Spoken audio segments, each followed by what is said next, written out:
নমস্কাৰ, বহুত দিনৰ মূৰত আপোনালোক সকলোকে মোৰ চেনেললৈ স্বাগতম জনালোঁ। আৰু আজি আমাৰ ঘৰৰ নকঠীয়াৰ পৰা তাকে ভিডিঅ' প্ৰস্তুত কৰিম, আপোনালোক চাই গৈ থাকিব। ব'লক ভিডিঅ'টো আৰম্ভ কৰোঁ। যিহেতু মই গাঁৱৰ ল'ৰা, সেইকাৰণে খেতি বাতিৰ লগত অলপ জড়িত হৈ থাকিবলগীয়া হয়, আৰু ঘৰত নকৰিলেনো কোনে কৰিব।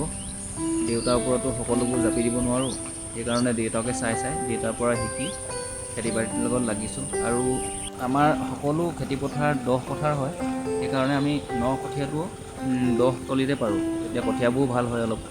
আৰু আমাৰ দেউতাৰে এখন মৈ দি আছে, ধাৰ মৈ বুলি কয়, যিখন ৱেট দি পিনি মানে মাটিটো মিহি কৰে, সেইখনকে ধাৰ মৈ বুলি কয়। আপোনালোকে সকলোৱে জানেই, তথাপিও ভিডিঅ' প্ৰস্তুত কৰিছোঁ, আপোনালোকে চাই গৈ থাকিব।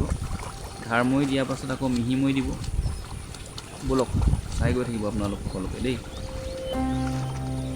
আপোনালোকে মোক আকৌ নাভাবিব অকল ভিডিঅ' বনাবলৈ পথাৰলৈ আহিছোঁ বুলি। ময়ো খেতি বাতিত লাগি আছোঁ আৰু দেউতাক ভিডিঅ' বনাই আছোঁ। আমি যিহেতু আহোম হয়, সেইকাৰণে দ্ৰব্য ৰস মানে সাজ কথা কৈছোঁ, সাজ আৰু গাহৰিটোতো লাগিবই। খাই ল'লোঁ অলপমান।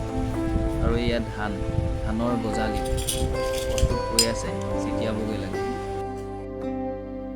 আৰু ভগৱানৰ নাম লৈ প্ৰথমটো মুঠি নকঠীয়া ছিটিয়াইছোঁ। আৰু আপোনালোকেও আশীৰ্বাদ কৰিব যে আমাৰ খেতি বাতিটো ভাল হয়।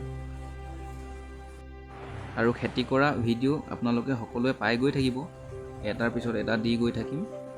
আৰু যেতিয়া ভাল হ'ব ধানৰ খেতি, আপোনালোকক সকলোকে নখোৱাকৈ মাতিম দেই, এসাঁজ আহিব সকলোৱে। আৰু ভিডিঅ'টো চাই গৈ থাকিলে নহ'ব, আপোনালোকে লাইক, শ্বেয়াৰ, কমেণ্ট, ছাবস্ক্ৰাইব কৰিবলৈ নাপাহৰিব। কৰি দিব দেই, আৰু শ্বেয়াৰ কৰি দিব।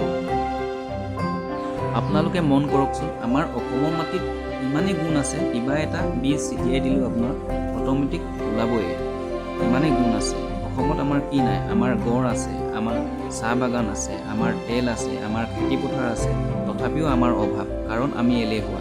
আমি এলেহুৱা হোৱাৰ কাৰণেই বাহিৰাগত মানুহে মাথা থিয় কৰি ক'বলৈ সাহস পায়। আমি এলেহুৱা কাৰণে। আৰু সকলোৱে লাগি যাওক, ৰাজনীতি, দুৰ্নীতি এইবোৰ পাছত লাগি লাভ নাই। সকলোৱে নিজৰ নিজৰ কামত লাগি যাওক, এদিন ছাকচেছ হ'বই, সেইটো মই গ্যাৰাণ্টি দি ক'ব পাৰোঁ। আজিলৈ ইমানে। জয় আই অসম।